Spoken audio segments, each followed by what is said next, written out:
Voters in Johor will head to the polls next Saturday on March the 12th for the state election. And an average of more than 4 candidates are running in each of the 56 seats up for grabs. There are 239 hopefuls, making this the most hotly contested vote in recent memory. According to the Election Commission, there are 2 wards with 7-way contests, 4 to be fought by 6 candidates, 8 will see 5 contenders, and a whopping 35 will see 4 cornered battles. Ram Anand, Malaysia correspondent, joins me now from Kuala Lumpur to give us some more insight into how things are shaping up ahead of the election on the 12th. So, Ram, with the campaigning underway officially since last Saturday, is UMNO emerging as the early favourite, or is there a surprise wildcard, even more than one wildcard, that we should be paying attention to? I think in the early days of the election, I think it's still UMNO that is the front runner here, because as we know, the opposition parties, they are not united, they are split up.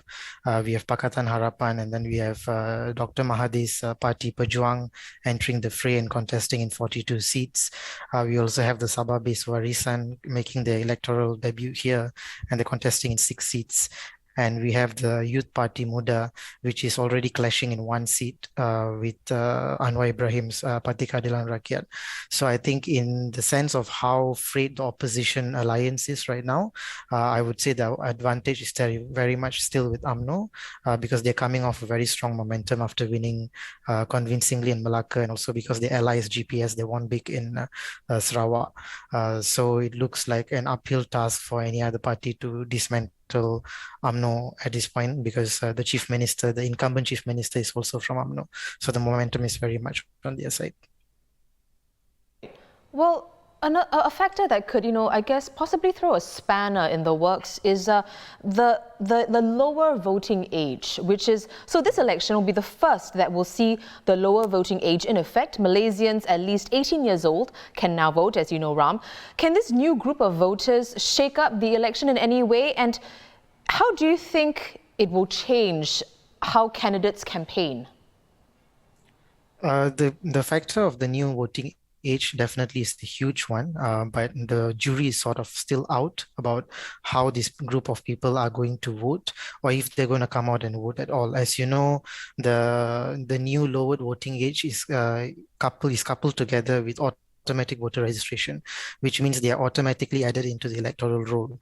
So last time there was a need for people to manually register themselves to vote.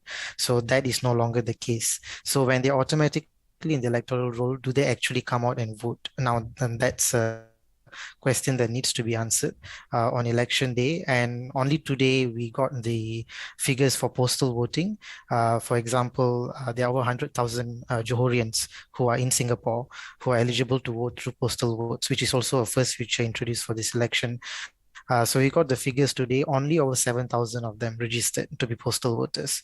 So I think the indication points that the interest in the election is still very low, and it's pointing towards a low turnout, because we had a low turnout of 65% in Malacca, we had a low turnout of 60% in Sarawak, and we are having an election at a time when Omicron is still sort of rampaging across the country. We are seeing record cases. Today was another record of COVID-19 cases. So all these factors might still point to a low turnout. So while they will have a big impact in coming elections, as for this Johor election itself, it might be very indicative for some urban seats. But I think on a larger scale, if the turnout is low, it will still work in favor of UMNO and Barisan Nasional. And Ram, how about what I asked earlier about, how the candidates' campaigning strategy will change? I understand that some parties have fielded younger candidates. Yes, definitely. All the parties, in fact, this time have fielded younger candidates. There is, I think, Perikatan Nasional, for example, are fielding 30% women candidates as well. So there is a lot of focus on youth and women in this election. So that language has sort of changed for all the parties that are involved mainly because of Muda's involvement. They are making the electoral debut this time. So they are pushing the factor of like having to field younger candidates to appeal to the younger voters. So that's there. And as far as campaigning goes, I think there's a bit of a hybrid right now with Johor, because we are allowing physical campaign again after 2 years of not allowing it. It's allowed in Johor. About 100 people can come and attend rallies, but they're very much limited to the political party offices and headquarters. But we are seeing people turn up in smaller numbers for the election. So they're doing more door-to-door and house visits, something that was absent in Malacca and Sarawak elections, and also doing some hybrid online talks and all of that. So in that sense, I think the strategy has definitely changed, but I think once we know how many people, how much of these youths are going to come out and vote, and we get a sense of their pattern of voting after March 12th, I think in the future elections, they'll be further fine-tuned because they will have data about how and what issues do these youths react to. Thanks so much, Ram Anand, our Malaysia correspondent. You can find out more about one crucial battleground in the Johor state election in the north of the state, which its 2 seats were secured by the narrowest of margins in the 2018 general election. You can find this video on ST's YouTube channel.